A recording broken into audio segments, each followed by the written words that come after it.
এই যে আলেমদের দ্বন্দ্ব সৃষ্টির পিছনে এখানে গোয়েন্দা সংস্থাগুলোরও হাত আছে।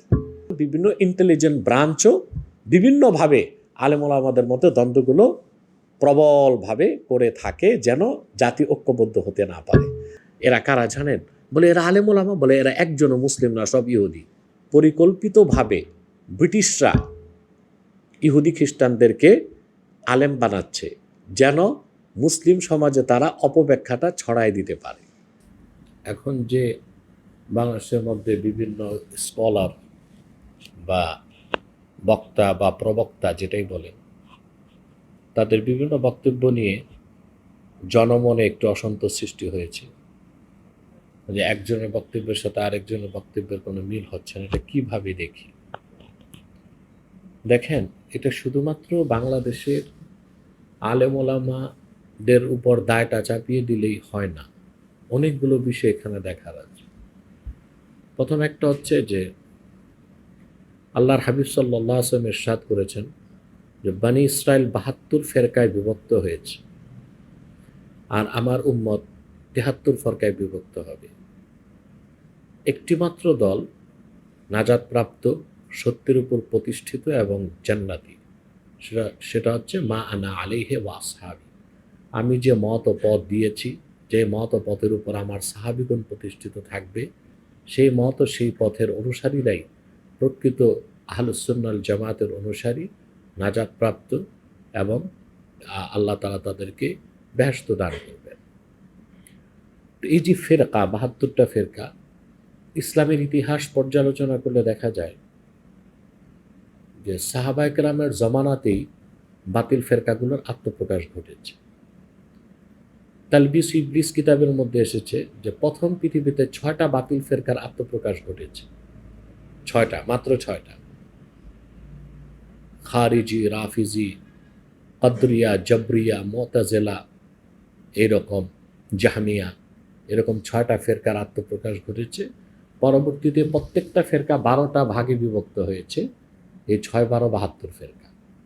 সবচেয়ে দুঃখজনক সত্য, বাংলাদেশ আয়তনের দিক দিয়ে একটা ক্ষুদ্র দেশ হলেও একটা ডেন্সলি পপুলেটেড কান্ট্রি, ঘনবসতিপূর্ণ, এবং ইতিমধ্যেই ১৭,৫০,০০,০০০ জনসংখ্যা পেরিয়ে গেছে।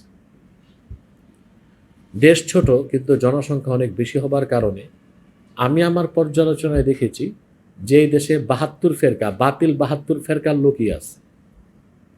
এখন যারা মাঠে ময়দানে বক্তব্য রাখতেছে, দেখা যাচ্ছে তাদের মধ্যে অনেকেই কোনো না কোনো ফেরকার এজেন্ট।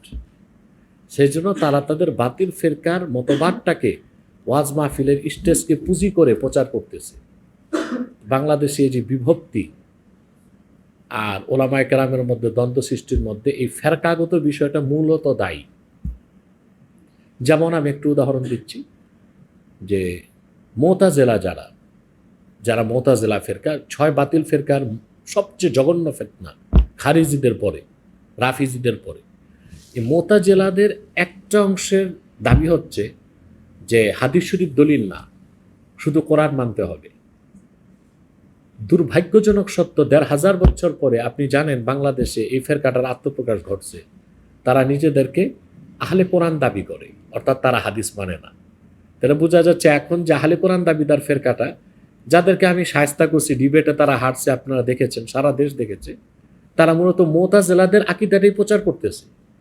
এখন আমাদের দেশের লোক ইতিহাস সচেতন না, তারা মনে করতেছে নতুন করে কোনো মতবাদ চালু হয়েছে। না, পুরনো বাতিল ফেরকার মতবাদটাই এরা নতুন খোলস ধারণ করে প্রচার করতেছে। ঠিক আপনাকে একটা উদাহরণ দিচ্ছি, যেমন একটা বাতিল ফেরকা খারিজি ফেরকা। এখন এই খারিজিদের একটা অন্যতম মতবাদ হচ্ছে যে কারবালার যুদ্ধে ইমাম হোসেন ভুল করছেন, ইয়াজিদ সঠিক ছিল। এখন বাংলাদেশে যারা এই যে আহলে হাদিস দাবিদার, মূলত লামাযহাবী, তারা কিন্তু খারিজিদের সেই মতবাদটাই প্রতিষ্ঠা করতেছে। তারা কিন্তু কখনো কখনো এই কুলাঙ্গার এজিদকে রাদিয়াল্লাহু আনহু বলে। তখন স্বাভাবিক যারা প্রকৃত আহলুস সুন্নাহ ওয়াল জামাত, সঠিকপন্থী, তাদেরকে জবাব দিতে হয়। জবাব দিতে গেলে সোশ্যাল মিডিয়াতে দ্বন্দ্বটা ভেসে ওঠে। আমরা বলি যে না, এজিদকে তো সকল ইমাম মুজতাহিদি বলছেন সে খারাপ মানুষ ছিল। আমি ব্যক্তিগতভাবে এজিদকে কাফের বলি।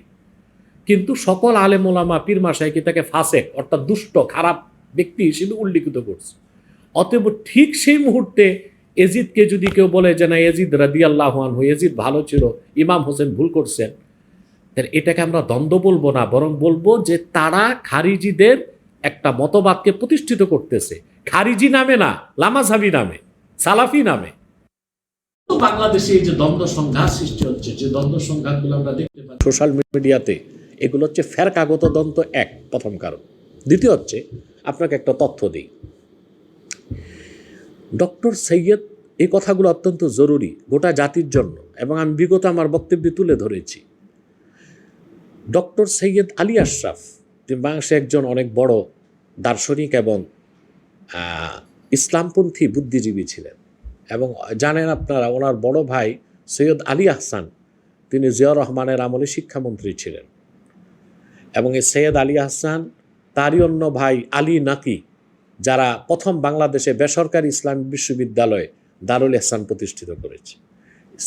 সৈয়দ আলী আশরাফ সাহেব একবার ব্রিটেন সফরে যাওয়ার পর ওনার এক বন্ধু ওনাকে বলল যে তোমাকে এক জায়গায় নিয়ে যাই, চলো। তো সৈয়দ আলী আশরাফ সাহেবকে নিয়ে গেল সেন্ট্রাল লন্ডন থেকে প্রায় 3 থেকে 4 ঘন্টা তারা মোটরওয়েতে দৌড়ালো। আর ব্রিটেনে আমি দেখেছি মোটরওয়েতে গাড়ি নর্মালি 110, 20, 30 কিলোতে চলে। ওখানে অবশ্য স্পিড লিমিটেশন আছে, 130-এর উপর উঠালে জরিমানা হয়। তা আমার ধারণা সৈয়দ আলী আশরাফ সাহেব লিস্ট্রা, লন্ডনে একটা শহর আছে, আমি গিয়েছিলাম গ্লাসগো হয়ে, তো ওই দিকে কোথাও গিয়েছে। ওই দিকে আমি দেখছি পাহাড় পর্বত বেশি, ঝাড় জঙ্গল বেশি, এবং মানুষের ঘনবসতিটা খুব কম। আমার ধারণা যে সৈয়দ আলী আশরাফ ওই দিকেই গিয়েছিলেন।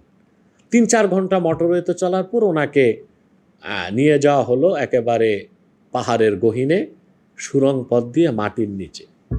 ওখানে যে সৈয়দ আলী আশরাফ দেখেন শত শত মানুষ, মাথায় পাগড়ি, মুখে দাড়ি, তারা কোরআন হাদিস পড়তেছে। তখন ওনার বন্ধু সৈয়দ আলী আশরাফকে জিজ্ঞেস করলেন যে ভাই এরা কারা জানেন? বলে এরা আলেম ওলামা। বলে এরা একজনও মুসলিম না, সব ইহুদি। অর্থাৎ পরিকল্পিতভাবে ব্রিটিশরা ইহুদি খ্রিস্টানদেরকে আলেম বানাচ্ছে যেন মুসলিম সমাজে তারা অপব্যাখ্যাটা ছড়াই দিতে পারে। অতএব 100 বছর পার হয়ে গেছে, আরও বেশি, কয়েকশো বছর যাবৎ ইহুদিরা এই কাজ করতেছে। ফ্রান্সে এবং ব্রিটেনে মাটির নিচে গুপ্ত মাদ্রাসায় ইহুদিদেরকে আলেম বানাচ্ছে যেন তারা অপব্যাখ্যা দিয়ে মুসলিমদেরকে বিভ্রান্ত করতে পারে। সেজন্য তারও একটা প্রভাব বাংলাদেশে থাকতে পারে। ইহুদিদের এজেন্ট হিসেবে অনেকে কাজ করতেছে মুসলমানরা যেন ঐক্যবদ্ধ হতে না পারে। তৃতীয় আর একটা কারণ হচ্ছে ইংরেজদের একটা পলিসি হচ্ছে ডিভাইড অ্যান্ড রুলস, ভাগ করো শাসন করো। এই যে আলেমদের দ্বন্দ্ব সৃষ্টির পিছনে এখানে আমি বলা ঠিক না, গোয়েন্দা সংস্থাগুলোরও হাত আছে। কারণ এই দেশের সমস্ত আলেম ওলামা পীর মাশায়েখ যদি এক প্ল্যাটফর্মে চলে আসে, তো বাংলাদেশ ইসলামী হুকুমত কায়েম হতে 24 ঘন্টা লাগবে। এটা যেন না হয় সেজন্য বিভিন্ন ইন্টেলিজেন্ট ব্রাঞ্চও বিভিন্নভাবে আলেম ওলামাদের মধ্যে দ্বন্দ্বগুলো প্রবলভাবে করে থাকে যেন জাতি ঐক্যবদ্ধ হতে না পারে।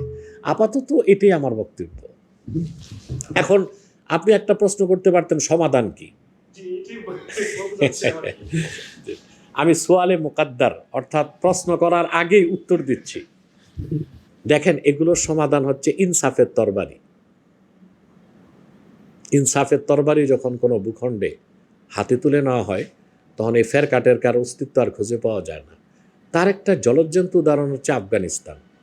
সেখানেও কিন্তু বিভিন্ন ফেরকার লোক কাজ করত। যখন সোভিয়েত রাশিয়া ছিল, রাশিয়ার পক্ষে দালালি করার অনেক আলেম ছিল, এবং তারা ফতুয়া দিত রাশিয়ার বিরুদ্ধে অস্ত্র ধারণ জায়েজ নাই। একইভাবে যখন আমেরিকা সেখানে আগ্রাসন চালালো, আমেরিকার পক্ষে দালালি করার অনেক মৌলবী ছিল যারা বলতো যে আমেরিকার বিরুদ্ধে অস্ত্র ধারণ জায়েজ নাই।